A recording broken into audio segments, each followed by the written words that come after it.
أعوذ بالله من الشيطان الرجيم بسم الله الرحمن الرحيم ولكل أمة جعلنا منسكا ليذكروا اسم الله على ما رزقهم من بهيمة الأنعام فإلهكم إله واحد فله أسلموا وبشر المخبتين الذين إذا ذكر الله وجلت قلوبهم والصابرين على ما أصابهم والمقيم الصلاة ومما رزقناهم ينفقون والبدن جعلناها لكم من شعائر الله لكم فيها خير فاذكروا اسم الله عليها صاف فإذا وجبت جنوبها فكلوا منها وأطعموا القانع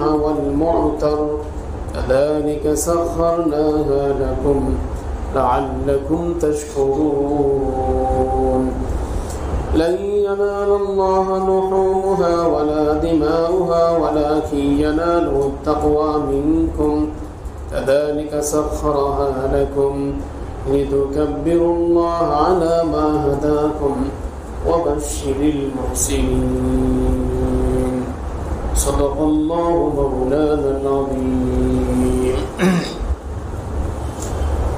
وجاء في حديث عن زيد بن أرقم رضي الله تعالى عنه قال أصحاب رسول الله صلى الله عليه وسلم ما هذه الأضاحي يا رسول الله قال سنة أبيكم إبراهيم عليه السلام قالوا فما لنا فيها يا رسول الله قال بكل شارة حسنة قالوا فالصوف يا رسول الله قال بكل شارة من الصوف حسنة أو كما قال رسول الله صلى الله عليه وسلم رواه أحمد في مسنده وفي سنن ابن ماجه أو كما قال رسول الله صلى الله عليه وسلم وصدق رسوله النبي الكريم আমার ভাইরা আল্লাহ পাকের খাস মেহেরবানি যে মহান নবী করিম আমাদেরকে পবিত্র জিলকদ মাসের একেবারে শেষ দিকে শেষ জুমা আমাদেরকে উপনীত হওয়ার তৌফিক দিয়েছেন সকলে দিল করে কালিমাতুল শুকর আদায় করে আজকে জিলকদ মাসের 29 তারিখ চাঁদ উঠলে আগামীকালকে ইনশাআল্লাহ জিলহজ মাসের 1 তারিখ জিলহজ মাস সম্পর্কে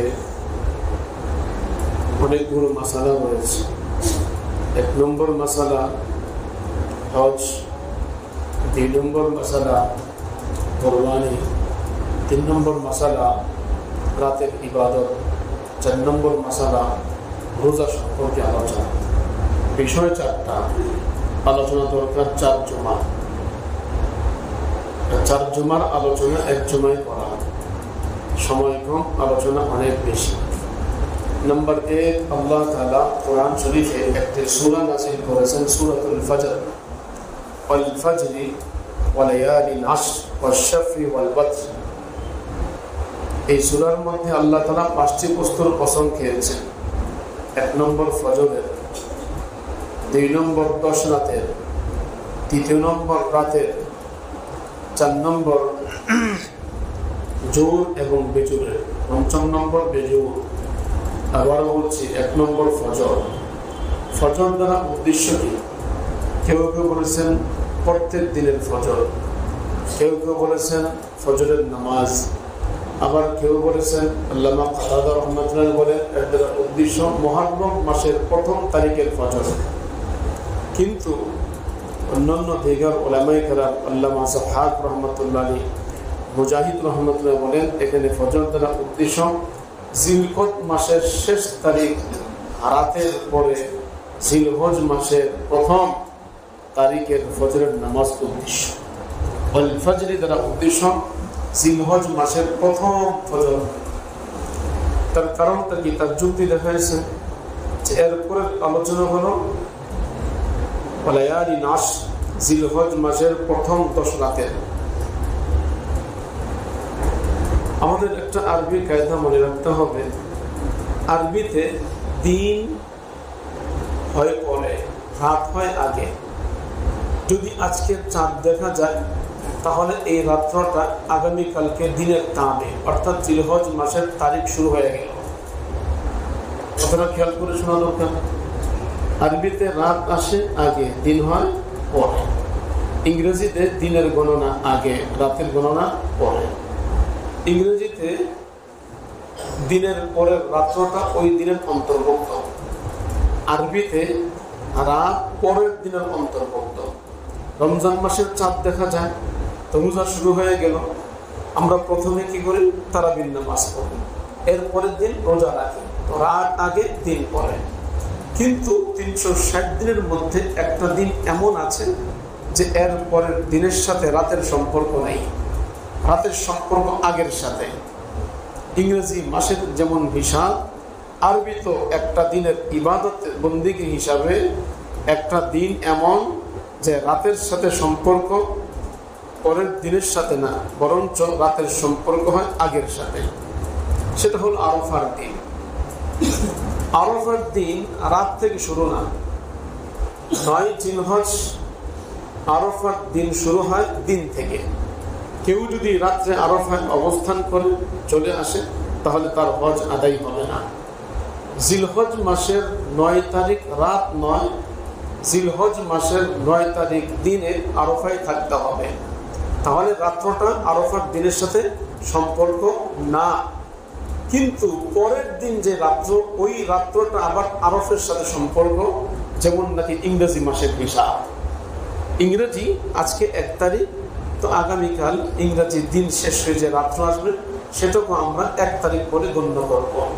কিন্তু আরবিতে আজকে 1 তারিখ, রাত মাগরিব থেকে শুরু করে আগামীকাল মাগরিব পর্যন্ত শেষ হবে। মাগরিব থেকে শুরু করে তারপরের দিন মাগরিব পর্যন্ত শেষ হবে। একটা দিন এমন রয়েছে ইবাদত হিসাবে রাতকে দিনের সাথে সম্পর্ক করা হয় না, পরের রাতকে আগের দিনের সাথে সম্পর্ক করা হয়, সেটা হলো আরাফার ময়দানের দিন। তা আরাফার দিন ফজর থেকে শুরু করে তারপরের দিন ফজর পর্যন্ত এই সময়টা আরাফার সাথে সম্পর্ক। সুতরাং কেউ যদি আরাফার দিন 9 তারিখ অবস্থান করতে না পারে, মাগরিব থেকে ফজর পর্যন্ত যে কোনো সময় আরাফায় অবস্থান করবে, তার হজ আদায় হয়ে যাবে। বুঝে থাকলে বলুন তো, আরাফার দিন মাগরিব হয়ে গেলে ইবাদত শেষ হয়ে যায় না আরো সুযোগ আছে? বলে বলুন, শেষ হয়ে যায়, আরো সুযোগ আছে। একটা রাত্র সুযোগ দেওয়া হইল, তুমি দিনে অবস্থান করতে পারো নাই, তাড়াহুড়া করে ফজর পর্যন্ত যে কোনো সময় রাত্রে যদি আরাফার ময়দানে তুমি যাও তাহলে তোমার ইবাদত হয়ে যাবে। 9 তারিখ তো শেষ, মাগরিব হওয়ার সাথে সাথে 9 জিলহজ শেষ হয়ে গেল। তাহলে আরাফার অবস্থান, যেটাকে ওকুফ আরাফা বলে, শেষ হওয়ার কথা ছিল কিন্তু শেষ হয় নাই। আগামী রাত্রটা এর সাথে সম্পৃক্ত করা হয়েছে, আগামী রাত্রটা এর সাথে সম্পৃক্ত করা হয়েছে। ওয়াল ফজরি ওয়া লায়ালিন আশর,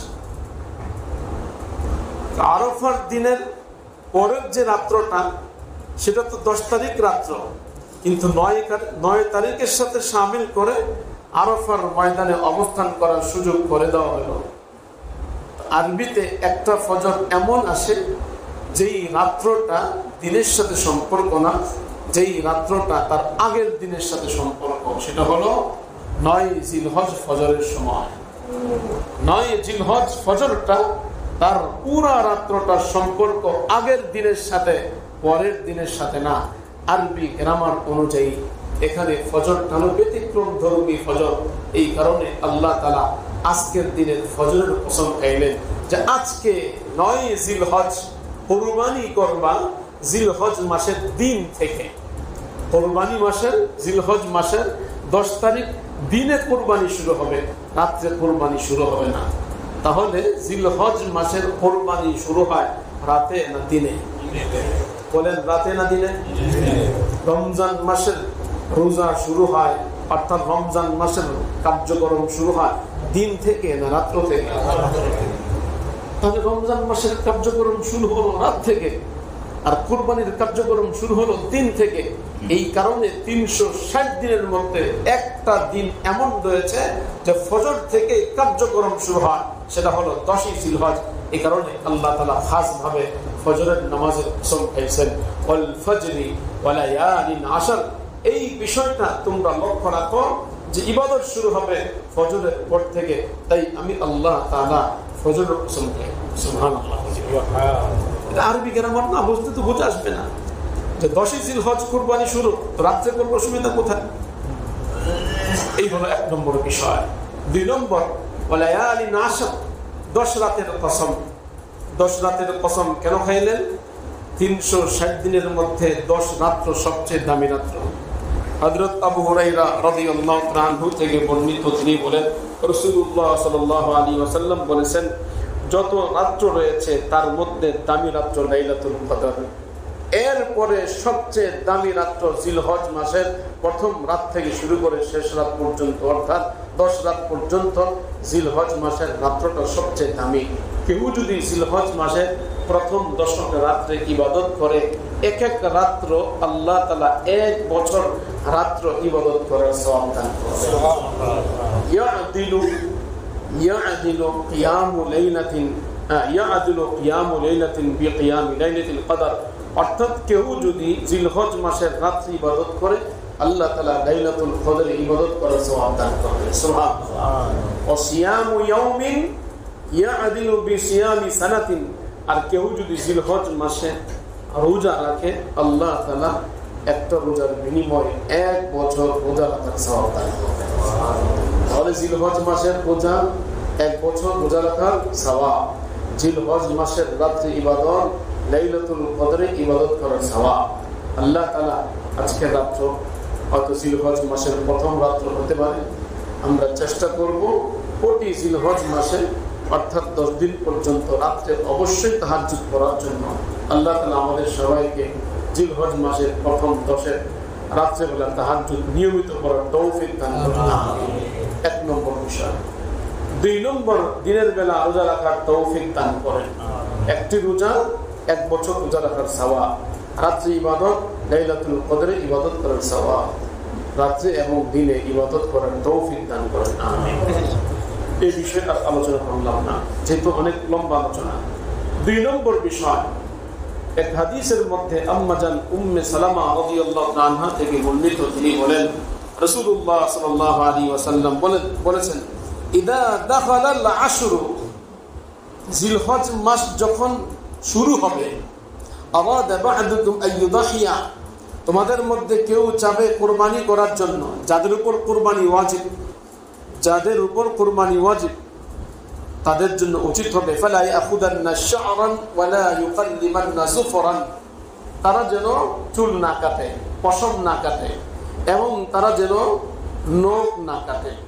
মোচ কাটা, বগলের নিচের পশম পরিষ্কার করা, নাভির নিচের পশম পরিষ্কার করা এবং নখগুলো পরিষ্কার করা, এটা যেন জিলহজ মাসের রাত যখন শুরু হবে এটা না করে, জিলহজ মাসের রাত শুরু হওয়ার আগেই তারা এগুলা সব পরিষ্কার পরিচ্ছন্ন করে নেবে। কি কারণ? হিকমতটা কি? হিকমত কি? এই হিকমতটা বলি আমি আমার তেলাওয়াতকৃত আয়াতের তাফসীর করার চেষ্টা করব। হিকমত হলো এই, জিলহজ মাসের ফজিলত হাজীদের কারণে, জিলহজ মাসের ফজিলত হাজীদের কারণে। হাজীরা যখন হজ করতে যায় পরিষ্কার পরিচ্ছন্ন হয়, পরিষ্কার পরিচ্ছন্ন হয়, ইহরামের কাপড় পরিধান করে, পাগলের ভেষ ধরে, পাগড়ি থাকে না, টুপি থাকে না, জামা থাকে না, দুটো ইহরামের কাপড় পরে আর শুধু বলতে থাকে লব্বাইক আল্লাহুম্মা লব্বাইক লব্বাইক লা শারীকা লাক লব্বাইক ইন্নাল হামদা ওয়ান নি'মাতা লাক ওয়াল মুলক লা শারীকা লাক।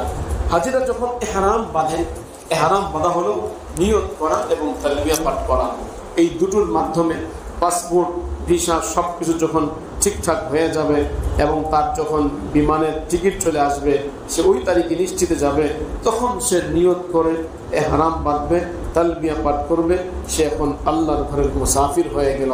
এই হাজির জন্য নখ কাটা যাবে না, মোচ কাটা যাবে না। ইহরাম বাঁধার পর থেকে নিয়ে নখ কাটা নিষেধ, ইহরাম বাঁধার পর থেকে চুল কাটা নিষেধ, মুছ কাটা নিষেধ, বগলের নিচের পশম পরিষ্কার করা, নাভির নিচের পশম পরিষ্কার করা টোটাল নিষেধ। এমনকি দাড়ি এইভাবে ধরে ধরে আপনার দাড়ি ঠিক করা এটাও নিষেধ। দাড়ি পড়ে গেলে সদকা দিতে হয়। চুলকানি হবে, সামান্যভাবে চুলকাবে যাতে করে ময়লা না উঠে। উকুন যদি হয় তো উকুন না মারার চেষ্টা করা, অর্থাৎ সর্বক্ষেত্রে সাবধান। উকুন মারতে গেলে চুল পড়ে যাওয়ার সম্ভাবনা আছে। হ্যাঁ, চুল যদি পড়ে যায়, এই জন্য সর্বক্ষেত্রে সে কাল মাইয়িতি মুরদারের মতো। একজন হাজি সে যেভাবে চুল কাটে না, নখ কাটে না, আর হাজির জন্যই কোরবানি। মূলত কোরবানি দেওয়া হয়েছে হাজির জন্য। হাজি যখন হজ্জে তামাত্তু করবে, হজ্জে কিরান করবে, তখন তার জন্য আরাফার ময়দান থেকে অবস্থান করে জিলহজ মাসের 10 তারিখে শয়তানকে যখন পাথর নিক্ষেপ করবে, তামাত্তুকারী এবং কিরানকারী দুইজনের জন্য কোরবানি করা ওয়াজিব। কোরবানি করো, তার জন্য কোরবানি করা ওয়াজিব। আর হজ্জে ইফরাদকারীর জন্য কোরবানি করা মুস্তাহাব। ইচ্ছা করলে যিনি হজ্জে ইফরাদ করলেন সেও কোরবানি করতে পারে, তবে সেটা হলো মুস্তাহাব। হাজী সাহেবের জন্য কোরবানি, হাজী সাহেব কোরবানি করার পর এরপরে মাশাআল্লাহ সে আপনার চুল কাটবে, এর আগে নয়। হাজী সাহেব কোরবানি করার পর চুল কাটবে। যদি কোনো হাজী তামাত্তুকারী এবং হজ্জে কিরান আদায়কারী এই দুই ব্যক্তি যদি কোরবানি করার আগে চুল কাটে, তাকে দম দিতে হয়। কি দিতে হয়? দম দিতে হয়। আরেকটা কোরবানি তার জন্য ওয়াজিব হয়ে যায়, তারতীব ওয়াজিব। প্রথমে 10 তারিখে শয়তানকে পাথর নিক্ষেপ করবে, 2 নম্বর কোরবানি করবে, 3 নম্বর মাথা মুন্ডাবে, এরপরে অন্যান্য পশম বা নখ পরিষ্কার করা। একজন হাজী সাহেব তিনি যেভাবে জিলহজ মাসে অর্থাৎ ইহরাম বাঁধার পর থেকে নখ কাটা যায় না, চুল কাটা যায় না, কোরবানির পরে তাকে নখ কাটতে হয়, কোরবানির পরে তাকে হলক হইতে হয়, কোরবানির পরে তাকে পশম কাটতে হয়। একজন হাজী সাহেবের সাথে তাল মিলিয়ে, হাজী সাহেবের সাথে সাদৃশ্যতা রেখে যে আল্লাহ আমি তো হাজী হতে পারলাম না, আমি তো হজ করতে পারলাম না, আমি তো বাইতুল্লাহ যেতে পারলাম না, আমি তো আরাফা, মিনা, মুজদালিফা যেতে পারলাম না, এই মাওলাই কারীম আমি হাজীর সঙ্গে সাদৃশ্যতা গ্রহণ করার জন্য আমিও তার মতো চুল কাটা এখন থেকে বন্ধ। আমি চুল কাটবো না, আমি মোচ কাটবো না, আমি নখ কাটবো না, আমি এগুলা কাটবো না। এটা মুস্তাহাব, হাজীর জন্য ফরজ। হাজীর জন্য চুল কাটা যাবে না, একদম ডাইরেক্ট ওয়াজিব। চুল কাটে তাহলে তাকে দম দিতে হবে। হাজী যদি নখ কাটে তাহলে তাকে দম দিতে হবে। হাজী যদি বগলের পশমের আপনার কাটে তাহলে তাকে দম দিতে হবে। এখন হাজীর জন্য নখ কাটা জায়েজ নাই, হারাম। হাজীর জন্য চুল কাটা জায়েজ নাই, হারাম। কিন্তু আমার জন্য জায়েজ রয়েছে। আমি সাদৃশ্যতা গ্রহণ করার জন্য কুরবানি যেহেতু করব, হাজী যা করবে আমি অন্তত পক্ষে তার সঙ্গে কিছুটা হলো সাদৃশ্যতা গ্রহণ করলাম। জিলহজ মাসের চাঁদ উঠে গেল, এখন থেকে আমি মোচ কাটবো না, এখন থেকে আমি নখ কাটবো না, এখন থেকে কোনো প্রকার পশম কাটবো না, হাজীর মতো হয়ে গেলাম। হাজী ইবাদত করতে থাকবে, আমি নখ কাটি না। নখ তো কেটেছি আজকে 28 তারিখ, আমি আর জিলহজ মাসের 10 তারিখের আগে নখ কাটবো না, মোচ কাটবো না। হ্যাঁ, মাশাআল্লাহ, অনেকে চিন্তা করবো হুজুর তাহলে আপনার আজকের পরামর্শটা আমাদের জন্য ভালো হলো, এখন থেকে আর দাড়ি কাটবো না। বস যখন কোরবানি শেষ হয়ে যাবে নখ, মোচ, দাড়িও কেটে ফেলবো। ঠিক আছে, মাশাআল্লাহ, হুজুরে ভালো একটা পরামর্শ দিয়েছেন। তাহলে কোরবানি পরে দাড়িটা কাটি, কোরবানির আগে দাড়ি না কাটি। দাড়ি কাটা তো হারাম, দাড়ি এক মুষ্টির নিচে কাটা হারাম। 24 ঘন্টা আপনার আমলনামায় কবিরা গুনাহ হতে থাকে। যারা এক মুষ্টির নিচে দাড়ি কাটে তারা 24 ঘন্টা গুনাহগার বান্দা, 24 ঘন্টা নবীর সুন্নতের তরফকারী গুনাহগার বান্দা। আপনার তো 24 ঘন্টা গুনাহ। আপনি ভালো কথা বলেন কিভাবে? হ্যাঁ, ভালো কথা বললে সেটা গ্রহণ করা যায়, কিন্তু আপনি তো 24 ঘন্টাই গুনাহ করেন। দাড়ি কাটা হারাম, জায়েজ নাই। দাড়ি রাখা এক মুষ্টি পরিমাণ ওয়াজিব। আর বিয়াদের সুন্নত 10টি, তার মধ্যে একটি সুন্নত হলো দাড়ি রাখা। এখানে সুন্নত শব্দত আর তরিকাতুল মাসলুকাতু ফিদ্দীন। সুন্নত মানে ওয়াজিবের নিচে সুন্নত না, এখানে সুন্নত মানে প্রত্যেক নবীদের তরিকা, প্রত্যেক নবীর তরিকা। কোন নবী এক মুষ্টির নিচে দাড়ি কাটেন না, সমস্ত নবী দাড়ি রেখেছেন। একজন নবী দাড়িবিহীন পাবেন না, একজন নবী এক মুষ্টির নিচে দাড়ি পাওয়া যাবে না। কোন নবীর দাড়ি কাটা ছিল না। এমনকি আরব দেশে জাহিলি যুগে তাদেরও দাড়ি রাখার তরিকা ছিল। আবু তালেব পর্যন্ত দাড়ি রেখেছে, আব্দুল মুত্তালিব পর্যন্ত দাড়ি রেখেছে, আবু জেহেল পর্যন্ত দাড়ি রেখেছে। তা আমরা যারা দাড়ি রাখে না, আবু জেহেলের চেয়ে বদতর, আবু তালেবের চেয়ে বদতর। ওদেরও দাড়ি ছিল, আমাদের দাড়ি। যে এই হিলা না করি, ঠিক আছে কুরবানি উপলক্ষে দাড়িটা কাটলাম না, অন্তত পক্ষে 10 দিন তো দাড়ি রাখা হইল, এটা যেন না হয়। আল্লাহ তাআলা আমাদের সবাইকে বোঝার তৌফিক দান করুন। আমিন। তাহলে যারা কুরবানি করব তাদের জন্য মুস্তাহাব হলো আপনার মুছ না করা, এই সমস্ত পশমগুলো নখগুলো না কাটা, হাজীদের সাথে সাদৃশ্য গ্রহণ করার জন্য। দুটি বিষয় ছিল, যেহেতু আগামীকাল থেকে মাগরিবের পর থেকে জিলহজ মাস শুরু হবে। তৃতীয় নম্বর বিষয়, 3 নম্বর বিষয়টা বলার পর 4 নম্বর বিষয় বলার চেষ্টা করব। তৃতীয় নম্বর বিষয় যে আয়াত আমি তেলাওয়াত করেছি, এই আয়াতের মধ্যে আল্লাহ তাআলা বলেন ওয়ালিকুল্লি উম্মাতিন জাআলনা মানসাকা, প্রত্যেক উম্মতের জন্য মানসাক রয়েছে। যত উম্মত পৃথিবীতে ছিল সমস্ত উম্মতের জন্য মানসাক রয়েছে। মা মা'নাল মানসাক, মানসাক শব্দের অর্থ কি? মানসাক শব্দের অর্থ 3টি। 1 নম্বর কুরবানি, 1 নম্বর কুরবানি। প্রতি উম্মতকে কুরবানি দিয়েছে। আদম আলাইহিস সালামকে কুরবানি দিয়েছে, নূহ আলাইহিস সালামের কুরবানি ছিল, ইব্রাহিম আলাইহিস সালামের কুরবানি ছিল, প্রত্যেক উম্মতের কুরবানি ছিল। তবে তরিকা পদ্ধতি বেশ কম ছিল, তরিকা সবারটা একরকম ছিল না, কিছুটা ব্যতিক্রম ছিল। 2 নম্বর ইবাদত, নুসুক শব্দের অর্থ ইবাদত। প্রত্যেক উম্মতের জন্য স্বতন্ত্র ইবাদত রয়েছে, এই উম্মতের জন্য ইবাদত রয়েছে। 3 নম্বর, প্রত্যেক উম্মতের জন্য হজ রয়েছে, এই উম্মতের জন্য হজ রয়েছে। তাহলে মানসাক শব্দের অর্থ 3টি হলো, 1 নম্বর কুরবানি, 2 নম্বর ইবাদত, 3 নম্বর আফআল হজ, হজ করা। এই 3টি সব উম্মতকে আমি আল্লাহ পাক দিয়েছি। একসঙ্গে 3 অর্থ করা যায়। ওয়ালিকুল্লি উম্মাতিন জাআলনা মানসাকা, প্রতি উম্মতকে ইবাদত দিয়েছি, তোমাদেরকে দিয়েছি। প্রত্যেক উম্মতকে কুরবানি দিয়েছি, তোমাদেরকে দিয়েছি। প্রত্যেক উম্মতকে হজ দিয়েছি, তোমাদেরকে দিয়েছি। অতএব হজ নতুন কোনো ইবাদত নয়। নামাজ পড়া, রোজা রাখা, কুরবানি করা নতুন কোনো বিষয় নয়। কুরবানি করা নতুন কোনো বিষয় নয়, পুরাতন বিষয়। বাবা আদম থেকে শুরু হয়েছে, নূহ নবী থেকে শুরু হয়েছে। ولكل أمة جعلنا منسكا ليذكروا اسم الله على ما رزقهم من بهيمة الأنعام ولكل أمة جعلنا منسكا ليذكروا اسم الله। আমি আল্লাহ কুরবানি দিয়েছি, আমি আল্লাহ তাআলা হজ দিয়েছি, যাতে করে মুসলমান আল্লাহর নামে তারা কুরবানি করে, আল্লাহর নামে ইবাদত করে, আল্লাহর নামে হজ করে। তবে এই আয়াত দ্বারা বোঝা যায় এখানে মানসাক শব্দের অর্থ কুরবানি হবে। কেন? পরবর্তী আয়াত আলা মা রাযাকাহুম মিন বাহীমাতিল আনআম, চতুষ্পর্যন্ত যা তাদেরকে দিয়েছি সেগুলো তোরা আল্লাহর নামে কুরবানি করবে। হজও হতে পারে, হজ ছাড়াও হতে পারে। অতএব কোরআন কারীম দ্বারা কুরবানি করা ওয়াজিব সাবিত হয়ে গেল। ফাসাল্লি লিরাব্বিকা ওয়ানহার, ফাসাল্লি, তুমি তোমার রবের জন্য নামাজ আদায় করো, ওয়ানহার, নামাজের পর কুরবানি করো। সুতরাং নামাজের আগে কুরবানি করলে কুরবানি হবে না। ঈদের নামাজ আগে কুরবানি করে, কাজী কুরবানি ঈদের নামাজের আগে করা যাবে না ঈদের নামাজের পরে? ফাসাল্লি লিরাব্বিকা ওয়ানহার, তাফসীর করবার সময় কোন ফাসাল্লি লিরাব্বিকা ওয়ানহার, কুরবানি করতে হবে কখন? ঈদের নামাজের পরে, আগে নয়। 2 নম্বর বিষয়। 3 নম্বর বিষয়, বড় মোরগ যদি হয় 15 কেজি ওজনের, তাহলে মোরগ দিয়ে কুরবানি হবে না, হরিণ দিয়ে কুরবানি হবে না।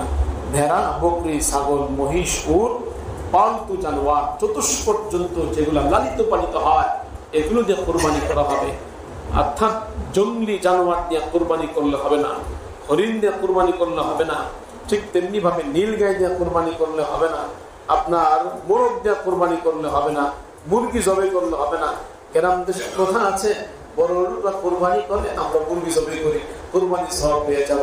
ন, মুরগি জবাই করলে কুরবানি হবে না, মোরগ জবাই করলে কুরবানি হবে না। বাহিমাতুল আনআম, চতুষ্পদ জন্তু হতে হবে কোরবানির জন্য। কি হতে হবে? চতুষ্পদ জন্তু। ভেড়া, বকরি, দুম্বা, ছাগলের মধ্যে এক ভাগ হবে, দুই ভাগ হবে না। আর উটের মধ্যে আপনি উট এবং গরু, মহিষ, এই তিনটার মধ্যে 7 ভাগে কোরবানি দিতে পারেন, 5 ভাগও দিতে পারেন, 2 ভাগে দিতে পারেন। এমনকি 1 ভাগ নবীজির নামে দেওয়া যাবে, 1 ভাগ আপনার যে কোনো সাহাবীর নামে দেওয়া যাবে, 1 ভাগ আপনার মৃত বাবার নামে দেওয়া যাবে। তিরমিজি শরীফের মধ্যে হাদিস রয়েছে, হযরত আলী রাদিয়াল্লাহু তাআলা থেকে বর্ণিত। তিনি বলেন, রাসূলুল্লাহ সাল্লাল্লাহু আলাইহি ওয়াসাল্লাম বলেছেন, ইয়া আলী তুযাহি মিন্নি, আমার ইন্তেকালের পরে তুমি আমার পক্ষ থেকে একটা কুরবানি দিবে, তোমাকে আমি ওসিয়ত করছি। হযরত আলী বলেন, যতদিন আমি জীবিত ছিলাম, উযাহি আন রাসূলিল্লাহ সাল্লাল্লাহু আলাইহি ওয়াসাল্লাম, প্রতি বছর নবীজির পক্ষ থেকে আমি একটা কুরবানি দিয়েছি, প্রতি বছর। আমার উস্তাদ আল্লামা মুফতি সাঈদ আহমদ পালনপুরি সাহেব রাহমাতুল্লাহ আলাইহি, যিনি দারুল দেওবন্দের সদরুল মুদাদ্দিসিন ছিলেন, শেখুল হাদিস ছিলেন, মুহাদ্দিসে কবির ছিলেন, তিনি বলেন, এই হাদিসটা শোনার পর থেকে আমি কোনোদিন নবীর নামে কোরবানি ছাড়ি নাই, নবীজির নামে আমি কোরবানি ছাড়ি নাই। আর আমি আপনাদেরকে আমার কথা বলি, যখন হযরতুল উস্তাদের কথা শুনলাম, তখন থেকেও আমি এই পর্যন্ত নবীর নামে কোরবানি ছাড়ি নাই। আমার উস্তাদ যেভাবে বলছেন, আমি জানার পর থেকে নবীর নামে কোরবানি ছাড়ি নাই। আমিও নবীর নামে প্রতি বছর একটি করে আপনার কোরবানি করি, একটি ছাগল দিই। সর্বপ্রথম নবীজির নামে আমি কোরবানি করেছি ভেড়া, ভেড়া কোরবানি করেছি, ভেড়া কোরবানি করেছি। অতএব নবীজির নামে কোরবানি করলে গোশতের কি হুকুম? আপনি খেতে পারবেন, বাচ্চা খেতে পারবেন, যিনি কোরবানি দিলেন তিনিও খেতে পারবেন, গরিবকে দিতে পারবেন। অর্থ এই না যে বাবার নামে কোরবানি করলাম, নবীজির নামে কোরবানি করলাম, ফুল সদকা করতে হবে। ফুল সদকা করা জরুরি না, 3টা ভাগ করা মুস্তাহাব। কোরবানির গোশত 3 ভাগ করা মুস্তাহাব। 1 নম্বর নিজে খাওয়া, 2 নম্বর আত্মীয়কে দেওয়া, 3 নম্বর গরিবকে দেওয়া। পাল্লা নিয়ে, বাটখারা নিয়ে একদম মেপে মেপে 3 ভাগ করা আবশ্যক না। যদি আপনি এককভাবে কোরবানি দেন, এককভাবে কেউ যদি কোরবানি করে, আপনি একটি গরু জবাই করলেন, গরুর মধ্যে আপনার নাম রয়েছে, আপনার বিবির নাম রয়েছে, আপনার মেয়ের নাম রয়েছে, আপনার ছেলের নাম রয়েছে, আপনার মৃত বাবার নাম রয়েছে, মৃত মায়ের নাম রয়েছে, দাদা বা দাদির নাম রয়েছে, অথবা আপনার নবীজির নাম রয়েছে। এইভাবে করে আপনি 7টি নাম কমপ্লিট করলেন। এবার আপনি এককভাবে কোরবানি দিয়েছেন, এখনো কোনো শরীক নাই, আর একসাথে থাকেন, ছেলে মেয়ে সকলে একসঙ্গে একই রান্না বান্না হয়। বাবার অধীনে ছেলে, বাবার অধীনে স্ত্রী, বাবার অধীনে মেয়ে থাকে, মেয়ের এখনো বিয়ে হয় নাই, অথবা বিয়ে হয়েছে, বাবার সঙ্গে তার সবকিছু খাওয়া দাওয়া। স্বামী বিদেশ থাকে, বা স্বামী থাকলেও স্বামী এখনো ঘর জামাই, স্বামী এখনো ঘর জামাই, এখনো আলাদা হয় নাই, ঘরে থাকে। এমন অবস্থায় কোরবানির গোশত 3 ভাগ করা মুস্তাহাব, কিন্তু পাল্লা বাটখারা এনে হুবহু মাপতে হবে, এটা লাজিম না, এটা আবশ্যক না, এটা জরুরি না। আমার কথা মাসালা বুঝতে হবে, আবার পেছ লাগাবেন না, এটা জরুরি না। আপনি কিছু অংশ আপনি নিচে খেলেন, কিছু অংশ আত্মীয়কে দিলেন, কিছু অংশ গরিবকে দিলেন। আপনি যদি ভাবেন আমি আত্মীয়কে দিব না, তো মাশাআল্লাহ সব আপনি খান, 5টা ফ্রিজ কিনে, 5টা ফ্রিজ কিনে সমস্ত গোশত রেখে আপনি খান, জায়েজ আছে না? জায়েজ না, হারাম না, জায়েজ। আপনি যদি বলেন আত্মীয়কে দিব কিন্তু গরিবদেরকে দিব না, তাও জায়েজ, কিন্তু আপনার নাম হবে বখিল, আপনার নাম হবে কৃপণ, আপনার নাম হবে নগরুদ, আপনার নাম হবে কারণ। আপনি কারণের মতো একাই খেতে চাইলেন, আত্মীয়কে দিলেন না, গরিবকে দিলেন না, জায়েজ, কিন্তু নামটা হয়ে গেল কারণ। কাজে আমি কারণের স্বভাব আমার মধ্যে আসবে কেন? সুতরাং একা যদি কোরবানি করেন গরুর মধ্যে, তাহলে 3টা ভাগ করে নিজে রাখা, আত্মীয়কে দেওয়া, গরিবকে দেওয়া। যদি আপনি ভাবেন গরিবকে কম দিব, আত্মীয়কে কম দিব, আমি বেশি রাখবো, তাও জায়েজ। কিন্তু যদি শরিকানা কোরবানি হয়, একটা গরুতে শরিকানা কোরবানি দিতে পারেন, অর্থাৎ 5 জন মিলে একটা গরু দিতে পারেন, 7 নাম হওয়া আবশ্যক না। আবারও বলছি, গরুর মধ্যে 7 নাম হওয়া আবশ্যক না, সর্বোচ্চ 7 নাম দেওয়া যায়। সর্বনিম্ন আমি একা কোরবানি করব, 1 নাম, অসুবিধা নেই। আমি আমার স্ত্রী 2 জন কোরবানি করব, কোনো অসুবিধা নেই। 7 নাম দেওয়া আবশ্যক না।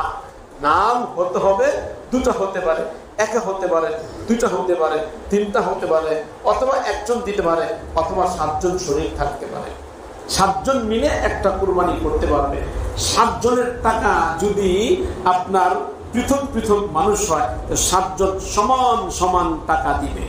গরু ক্রয় করে থেকে নিয়ে যখন গরু ক্রয় করতে যাবে সেখান থেকে ঘাস খাওয়ানো, পানি পান করানো, ডাক্তার চিকিৎসা করা, আনা নেওয়া, হাসিল দেওয়া, সবকিছু সমান সমান তাকসিম হবে। 1 টাকা এদিক সেদিক হবে না, 1 টাকা এদিক সেদিক হবে না। একজন বললো আমার কাছে টাকা নাই, আমি 10,000 টাকা দিব, সবাই দিয়েছে 15,000 টাকা। আরেকজন বলে আমার কাছে কম আছে, তাহলে কুরবানি কারোটা হবে না, কারো কুরবানি হবে না। যদি আপনার একজনের টাকা শর্ট থাকে তাহলে আপনারা কাম করেন যে কুরবানির বিষয় কত সমান সমান ভাগ করলেন। একজন যদি কম দেয় তাহলে আপনারা সবাই মিলে তাকে হাদিয়া দেন, যে ভাই এই টাকাটা আপনাকে হাদিয়া দিলাম, এবার আপনি আমাদেরকে হাদিয়া দিয়ে দিন, হয়ে গেল। আপনি 10,000 টাকা দিয়েছেন, 15,000 টাকা ভাগ দিতে পারলেন না, আমি আপনাকে বললাম ধরুন আপনাকে 5,000 টাকা হাদিয়া দিলাম, এবার কুরবানি বাবদ এজ মালিক খাতের মধ্যে 15,000 টাকা দিয়ে দেন। কথা কি বুঝাইতে পারছি? হাদিয়া দিয়ে দিলে সে তো মালিক হয়ে গেল, সে মালিক হয়ে গেল। 1 টাকা কম বেশ হওয়া যাবে না, মনে রাখবেন। এই ক্ষেত্রে যখন কুরবানি আপনার গোশত মাপবেন তখন সমান সমান পাল্লা দিয়ে ভালোভাবে মাপতে হবে। গোশত, কলিজা, গুর্দা যা কিছু আছে সবকিছু সমান সমান ভাগ করতে হবে। কেন? 51ভুক্ত পরিবার নয়, পরিবার আলাদা আলাদা। দুটা বিষয় ভিন্ন ভিন্ন। একটা হলো এক পরিবার, আমি আমার ঘরের মধ্যে আমি এককভাবে দিব ছেলে মেয়ে নিয়ে, সেখানে মাপার জন্য যন্ত্র প্রয়োজন নেই। আর যখন পরিবার আলাদা হবে তখন অবশ্যই 7 ভাগ হলে 7টা ভাগ সমান সমান হতে হবে, কম বেশ পাওয়া যাবে না। 3 ভাগ হলে 3 ভাগ সমান সমান হতে হবে। আমি কি আপনাদের বিষয়টা বুঝাতে পারছি? এইগুলো একটি মাসালা।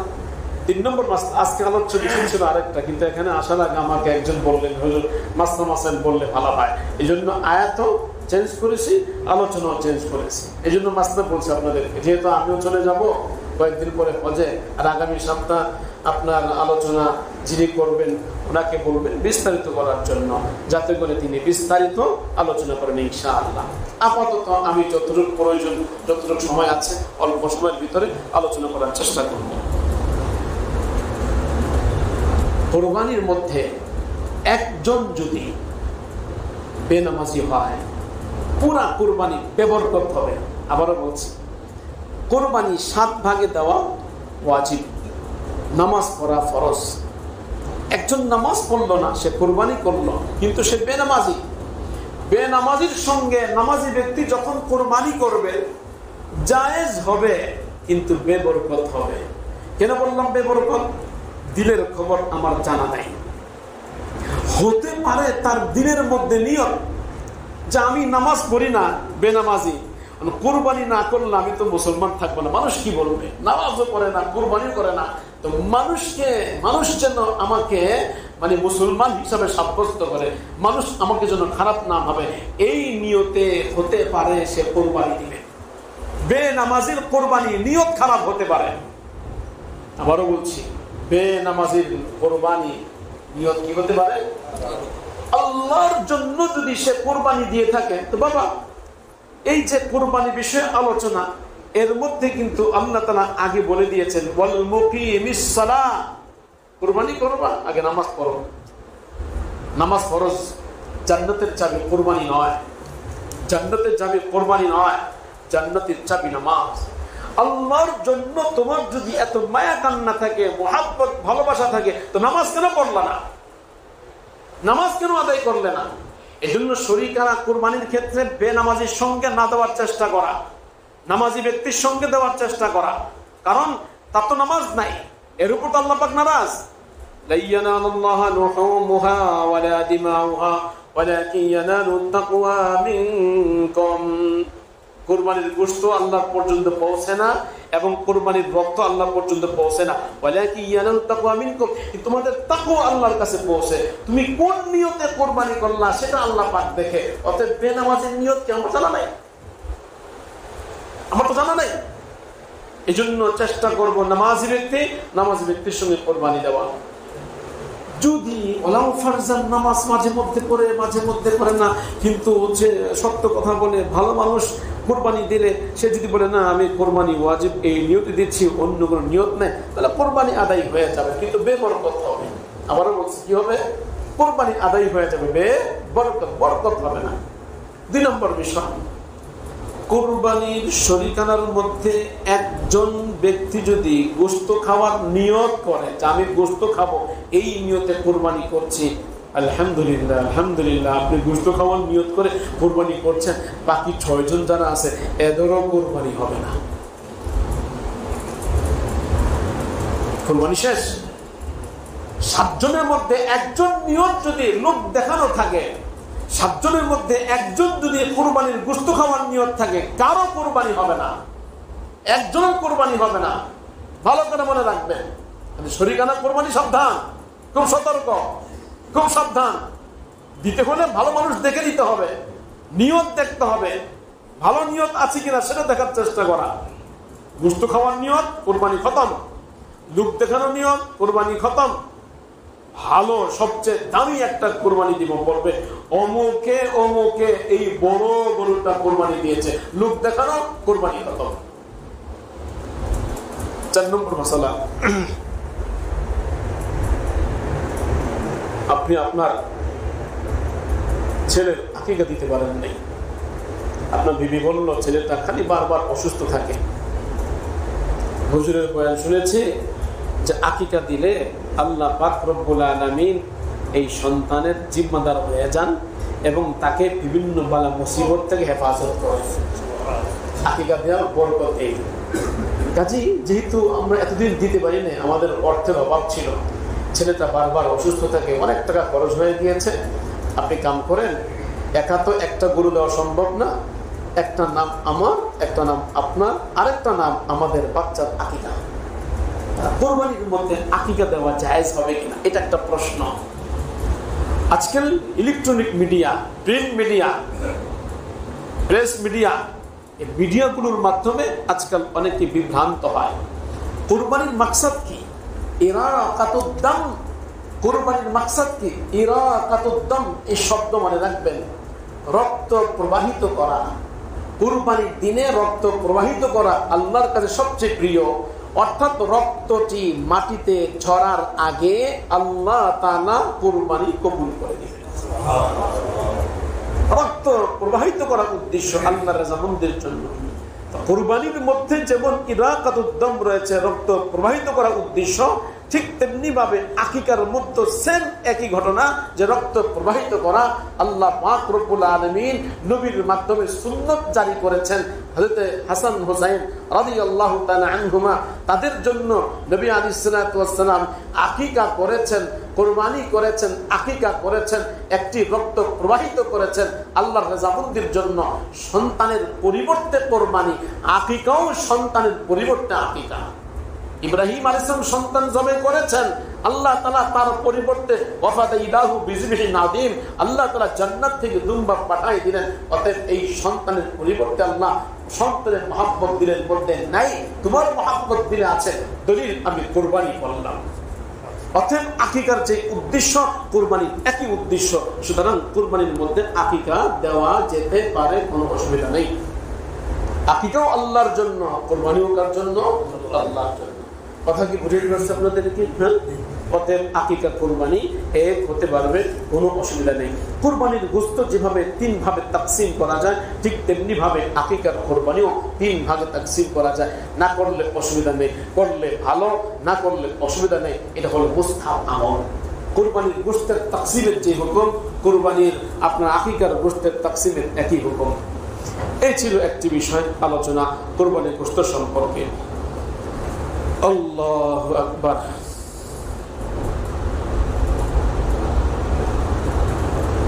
কুরবানি 3 দিন করা সুন্নাত, ওয়াজিব। সুন্নাত 3 দিন, অর্থাৎ ওয়াজিব তো কুরবানি 10 তারিখ, 11 তারিখ, 12 তারিখ মাগরিব পর্যন্ত। 10, 11, 12 তারিখ মাগরিব পর্যন্ত। আপনার উপর কুরবানি ওয়াজিব, আপনার কুরবানি দিলেন না। কুরবানি কার উপর ওয়াজিব? যাকাত যার উপর ওয়াজিব, কুরবানি তার উপর ওয়াজিব। একটু বেশ কম আছে। একটু খেয়াল করে শুনেন, যাকাত ওয়াজিব হয় যার কাছে 7.5 ভরি স্বর্ণ থাকে, অথবা 52.5 তোলা রূপা থাকে, অথবা স্বর্ণ রূপা মিলে 52.5 তোলা পরিমাণ টাকা হয়, অথবা ব্যবসায়িক পণ্য থাকে। এটাকে আরবিতে বলে নেসাবে নামি, বর্ধনশীল মাল। স্বর্ণ এটা বাড়ে, রূপা বাড়ে, ব্যবসা করলে টাকা বাড়ে, অর্থ রেখে দিলে এটাও বাড়তে থাকে। টাকার মান উঠানামা করে, স্বর্ণের মান উঠানামা করে, রূপার মান উঠানামা করে, ব্যবসায়িক মান উঠানামা করে। এই 4টা জিনিসকে বলে নেসাবে নামি। এছাড়া আরো আছে, উট আছে, গরু আছে, ছাগল আছে। আমাদের দেশে যেহেতু এটা নাই, এই জন্য ওগুলো কথা বলবো না। উটের নেশাব আলাদা, গরুর মহিষের নেশাব আলাদা, ছাগলের নেশাব আলাদা, ভেড়া, বকরি, দুম্বা, ছাগল, এই 3টার নেশাব আলাদা। আমাদের দেশে রয়েছে একটা, সেটা হলো স্বর্ণ, রূপা, টাকা, ব্যবসায়িক পণ্য। এই 4টাকে আরবিতে বলে নেশাবে নামি, বর্ধনশীল মাল। বর্ধনশীল মাল। এই টাকা অথবা স্বর্ণ রূপা যার কাছে থাকবে, 1 বছর অতিক্রম হবে, তার জন্য যাকাত দেওয়া ফরজ আইন। যাকাত দিতে হবে, যাকাত ওয়াজিব হয়ে যায়। এই বিষয়ে আজকে আলোচনা। আজকে আলোচ্য বিষয় হলো, এক ব্যক্তির কাছে স্বর্ণ ওই পরিমাণ নাই, টাকা সে পরিমাণ নাই, রূপা ওই পরিমাণ নাই, ব্যবসায়িক পণ্য এই পরিমাণ নাই যে যাকাত ওয়াজিব হবে। কিন্তু বাবা ইন্তেকাল করেছে, বাবা ইন্তেকাল করেছে, স্বামী ইন্তেকাল করেছে, বাবা একটা ফ্ল্যাট রেখে গিয়েছে, একটা বাড়ি রেখে গিয়েছে, বাবা অনেক সম্পদ, জায়গা জমি রেখে গিয়েছে। ওই জায়গাগুলো তাকসিম হয়েছে অথবা হয় নাই, বন্টন হোক অথবা বন্টন না হোক, বাবা ইন্তেকাল করার সাথে সাথে জমিনের মালিক সন্তানরা হবে, ছেলে মেয়ে হবে, স্ত্রী হবে, যদি মা থাকে মাও হবে। ছেলে মেয়ে, স্ত্রী, মা, মাও সম্পত্তির মালিক হয়, স্ত্রী সম্পত্তির মালিক হয়, সন্তান সম্পত্তির মালিক হয়, ছেলে এবং মেয়ে সম্পত্তির মালিক হয়। ছেলে না থাকলে সেই ক্ষেত্রে চাচা অথবা চাচাতো ভাই তারাও মালিক হয়। ধারাবাহিকভাবে আলোচনা, সেটা করা সম্ভব না। এখন সম্পত্তি এখনো বন্টন হয়নি। দেখা গেল যে পরিমাণ সম্পত্তি বাবা রেখে গেছেন, জায়গা অথবা ফ্ল্যাট অথবা প্লট, ফ্ল্যাট, জায়গা রেখে গেছেন, যদি এগুলো ছাড়া আপনি চলতে পারেন, এগুলো ছাড়া আপনার জিন্দেগি চলে, আপনার ছোটখাটো একটা ব্যবসা আছে, ছোটখাটো একটা চাকরি আছে, আপনি গাড়ির ড্রাইভার অথবা আপনি হেল্পার অথবা আপনি একজন দোকানের ম্যানেজার, সংসার মোটামুটি চলে। অতএব বাবা যে সম্পত্তি রেখে গেল, ফ্ল্যাট, প্লট, জায়গা, এগুলো আপনার ভাগে কতটুকু আসবে আপনি হিসাব করবেন। আপনি ছেলে হিসাবে কতটুকু আসলো, স্ত্রী হিসাবে কতটুকু আসলো, মেয়ে হিসাবে কতটুকু আসলো, মা হিসাবে কতটুকু আসলো, এটা বর্তমান বাজার মূল্য কত হিসাব করে দেখেন। 7.5 ভরি স্বর্ণ পরিমাণ হয় কিনা, অথবা 52.5 তোলা রূপা পরিমাণ হয় কিনা। যদি মূল্য এই পরিমাণ হয়ে যায়, এর নাম হবে নেসাবে গায়রে নামে, এর নাম হবে নেসাবে গায়রে নামে। এটা বাড়বে না, অবর্ধনশীল মাল। এটা আপনার বিক্রি করার নিয়ত নাই, থাকবে আপনার জায়গায় থাকবে। যদি 52.5 তোলা রূপা পরিমাণ অর্থের মালিক আপনি হয়ে যান, বাবার মৃত্যুর সাথে কিন্তু আপনি মালিক হয়ে গেলেন। বাবা মৃত্যুবরণ করলো, আপনি মালিক হয়ে গেলেন। এখন বাকি বন্টন করা, বাকি ইওরা বন্টন করা, মারা হওয়ার সাথে সাথে সন্তান মালিক হয়ে যায়, তাহলে সেই ক্ষেত্রে আপনার জন্য কোরবানি করা উচিত। নেসাবে গায়রে নামের মালিক যদি হয়ে যান, 7.5 ভরি স্বর্ণ পরিমাণ আপনার সম্পত্তি থাকে, জায়গা থাকে, অথচ আপনার কাছে কিন্তু টাকা নাই, আপনার কাছে ওই পরিমাণ স্বর্ণ নাই, আপনার কাছে রূপা নাই। যদি এই সম্পত্তি বিক্রি করে হজ ফরজ হয়, এই পরিমাণ টাকা থাকে, হজ করা ফরজ। আমাদের সমাজে কতজন মানুষ এই মশলা জানে? টাকা নাই, স্বর্ণ নাই, রূপা নাই, অথচ এমন মানুষ আমি দেখেছি বিঘাতে বিঘা তার জমিন রয়েছে, বিঘাতে বিঘা তার জমিন রয়েছে। এমন মানুষ দেখেছি গ্রাম দেশের মানুষ 80 বিঘা জমির মালিক, 80 বিঘা জমি, বিশাল পুরা জমিনটা আমাদের, কতটুকু জায়গা, 80 বিঘা জমি। এমন মানুষ রয়েছে যে তার জমিন প্রচুর রয়েছে, কিন্তু তার টাকা নেই, এটাকে আমাদের বাংলাদেশে একটা ভাষা বলে, ভাষাটা বলতে শরম লাগতেছে। এই ভাষাটা কিভাবে যে আপনাদেরকে বুঝাবো, এই ভাষাটা একটা বলে বাদাইম্মা, হ্যাঁ, গ্রাম দেশে বাদাইম্মা কি, কোনো কাম করে না, কাজ করে না, বেকার থাকে, ওই বাসা ভাড়া পায়, এইভাবে চলে। বাদাইম্মা কোনো কাম করে না, বাবার সম্পত্তি রেখেছে আর বাসা ভাড়া পায়, কিন্তু তার যে সম্পত্তি আছে নিজেও করে না, করতেও দেয় না। সম্পত্তি পড়ে আছে, নিজেও করে না, আবার মালে মুজারা, একটা শব্দ আছে মুজারা, একটা হলো মুদারাবা, আরেকটা হলো মুজারা, ক্ষেত খামার করতে দেওয়া। বা আমার তো জমিন আছে 80 বিঘা, আমার জমিন আছে 100 বিঘা, আমার জমিন রয়েছে 10 বিঘা, 1 বিঘা, আমি তো করতে পারলাম না, বাবা তুমি একটু এর মধ্যে চাষাবাদ করো, যা হয় অর্ধেক তুমি নাও, অর্ধেক আমাকে দাও।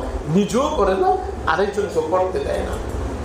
বেকার মানুষ, বদান্মা মানুষ, এর উপর ফরজ ও হজ ফরজ, এর উপর কোরবানি ওয়াজিব, কিন্তু দেখা যাবে বেকার থাকে, কোনো কাম নাই, সে মানুষ তাকে যাকাত দেয়, তাকে যাকাত দিলে যাকাত আদায় হবে না। এমন মানুষকে যাকাত দিলে যাকাত আদায় হবে না। তার উপর কোরবানি ওয়াজিব, তার উপর সদকাতুল ফিতর ওয়াজিব, তার উপর হজ ফরজ হয়ে যায়। আল্লাহ তাআলা আমাদের সবাইকে বুঝার, আমল করার তৌফিক দান করেন। ভাইও দেখছেন, মাসলা আরো 1 ঘন্টা বলা যাবে, ঠিক আছে, 2 ঘন্টা 3 ঘন্টা পড়লে শেষ হবে না। মাদ্রাসা যেহেতু আছে, মাদ্রাসার পক্ষ থেকে আয়োজন করলে ভালো হয়, যে একটা সময় যারা কুরবানি করবেন আসেন, আপনাদের কিনে মাদ্রাসার পক্ষ থেকে আলোচনা করা হবে কি কি কুরবানি দিবেন, কিভাবে দিবেন। আপনি কুরবানি করলেন, কুরবানি করার পর কুরবানির কসাইকে সাবধান, কসাইকে এটা রাম দিবেন না, কসাইকে গোশত দেওয়া জায়েজ নাই, হারাম। কসাইকে গোশত দেওয়া যাবে না, কসাইকে টাকা দিবেন। কসাইকে যদি আপনি গোশত দেন, কসাই বলল যে আমাকে 5,000 টাকা দিলে হয়, আর আপনারা 7 ভাগে এক একজন 1 কেজি করে 7 কেজি গোশত দিয়ে দেন, জায়েজ নাই, হারাম। আবারও বলছি, কসাইকে কুরবানির গোশত দেওয়া জায়েজ নাই, হারাম। তবে হ্যাঁ, কসাই বিনিময় নিয়ে চলে গেল, আপনি ফোন করে বললেন কসাই বাবু তুমি তোমার বিনিময় পাইছো? তো পাইছে, আসো তুমি, মাশাআল্লাহ অনেক সুন্দরভাবে গোশত কেটেছো, আমি খুশি হয়েছি, আসো তুমি। তাকে দেখে এবার আপনি 1 কেজি গোশত হাদিয়া দিলেন, এটা জায়েজ, ঠিক আছে। এটা বিনিময় ছাড়া, বিনিময় জায়েজ নাই। বিনিময় দেওয়ার পর আপনি যদি খুশি হন তার প্রতি, আপনি যদি কিছু দেন তো সেটা জায়েজ। বিনিময় হিসাবে চুক্তি করে দেওয়া জায়েজ নাই, হারাম। কুরবানি শেষ করলেন, শেষ করার পর যে চামড়াটা আছে, চামড়াটা আপনি ইচ্ছা করলে ব্যবহার করতে পারবেন, কিন্তু যদি চামড়া বিক্রি করে দেন, এই বিক্রি করার পর যে অর্থটা আসবে, এই অর্থটা আপনার জন্য ব্যবহার করা জায়েজ নাই, হারাম। এটা সম্পূর্ণ এতিম, গরিব, অসহায়, দরিদ্র, এদেরকে দেওয়া ফরজ। এতিম, গরিব, অসহায়, তাদেরকে দেওয়া ফরজ। এই জন্য আপনাদেরকে অনুরোধ করব, মাদ্রাসার পক্ষ থেকে একটা ঘোষণা এসেছে, মাদ্রাসার পক্ষ থেকে একটা ঘোষণা এসেছে, কুরবানি আপনার দায়িত্ব আমাদের। হ্যাঁ, কুরবানি আপনার দায়িত্ব আমাদের। কেউ যদি একা একটা গরু জবে করতে না পারেন, শরিকানায় দিতে চান, ঢাকা শহর 1 ফ্ল্যাট আরেক ফ্ল্যাট সম্পর্ক নাই, গ্রাম দেশে পুরা গ্রাম জুড়ে সবার সম্পর্ক। ঢাকা শহরে মাসলা এই ফ্ল্যাটে কে আছে আমি জানি না, অথচ 10 বছর থাকে এই পাশের ফ্ল্যাটে কে থাকে আমার জানা নেই। এখন আপনি ঢাকা থাকেন, কুরবানি করতে চাচ্ছেন, শরিকানা কোথায় পাবেন? কাজী মাদ্রাসার জিম্মাদার যারা আছেন, মোহতামিম সাহেব রয়েছেন, আরো যে সমস্ত আসাদে গ্রাম জিম্মাদার রয়েছেন, আমাদের ইমাম সাহেব আছেন, মুয়াজ্জিন সাহেব আছেন, ওনাদের মাধ্যমে যদি আপনি চেষ্টা করেন যে আমি শরিকানায় কুরবানি দিতে চাই, তাহলে আপনাকে এলাকার মধ্যে যারা আপনার মতো ছোটা ছোটা কুরবানিতে 1 শরীক হতে চায়, 2 শরীক হতে চায়, মানুষ খুঁজে পাচ্ছেন না, ইনশাআল্লাহ জামিয়া আশরাফুল মাদারিসে আসলে আপনার শরিকানার ব্যবস্থা করে দেওয়া হবে। কথা বুঝতে পারছি আপনাদেরকে? হ্যাঁ, শরিকানার ব্যবস্থা আপনাদেরকে করে দেওয়া হবে। কাজে যারা শরিকানা কুরবানি দিতে ইচ্ছুক কিন্তু শরীক খুঁজে পাচ্ছেন না, এটা হলো ছেলে আছে, মেয়ে আছে, হ্যাঁ, ছেলে পাত্রী খুঁজে পায় না আর মেয়ে পাত্র খুঁজে পায় না, ঘটকালি করে না। হ্যাঁ, তো মাদ্রাসা হলো কুরবানির ঘটক, মাদ্রাসা কি কুরবানির ঘটক। ওদিকে তো পাত্র পাত্রী ঘটক থাকে, আর মাদ্রাসা কুরবানির ঘটক, যা আপনি শরীক খুঁজে পান না যে কুরবানি করবেন, মাদ্রাসায় আসবেন, ইনশাল্লাহ আপনার জন্য শরীকানা আপনার সাথী মাদ্রাসার পক্ষ থেকে তালাশ করে জোড়ায় দেওয়া হবে। এই যে আপনার সাথী, এর সাথে কোরবানি করে 7 জন একসাথে কোরবানি মাদ্রাসার পক্ষ থেকে দেওয়া হবে। আবার এর অর্থই না যে মাদ্রাসা টাকা দেবে, ভাইবেন না যে মাদ্রাসা আমার নামে কোরবানি দেবে, টাকা দেওয়া দরকার নেই। কোরবানি আপনার, বলা হয়েছে কোরবানি আপনার, টাকা আপনার, দায়িত্ব আমাদের। এখানে আপনি গরু যদি রাখতে চান, হ্যাঁ রাখতে পারবেন, তবে যখন চামড়া ছিলবেন চামড়া নিয়ে যায় না, চামড়াটা মাদ্রাসায় দিয়ে যায়। আল্লাহ তাআলা যে কথাগুলো বললাম আমাদের সবাইকে আমল করার তৌফিক দান করেন। পাঁচটা মাসাইল সম্পর্কে আলোচনা করতে বলা হয়েছে, এই জন্য যতটুকু সম্ভব হয়েছে মাসলা বলেছি। আল্লাহ তাআলা আমাদের সবাইকে সব মাসলা জেনে বুঝে আমল করার তৌফিক দান করেন। পশু কিনবো সাবধানে, ল্যাংড়া লোলা কানা পশু নাকি, ঠিক আছে? ভালো নিখুঁত পশু কেনার চেষ্টা করি, দেখে শুনে পশু ক্রয় করবো। আল্লাহ রাব্বুল আলামিন যতটুকু আলোচনা করলাম সবাইকে সব সময় শরীয়তের বিধান জেনে আমল করার তৌফিক দান করুন। আমিন। ওয়া আখিরু দাওয়ানা আলহামদুলিল্লাহি রাব্বিল আলামিন ওয়া সাল্লাল্লাহু তাআলা আলা নবিয়িল উম্মি ওয়া আলা আলিহি ওয়া আসহাবিহি আজমাইন।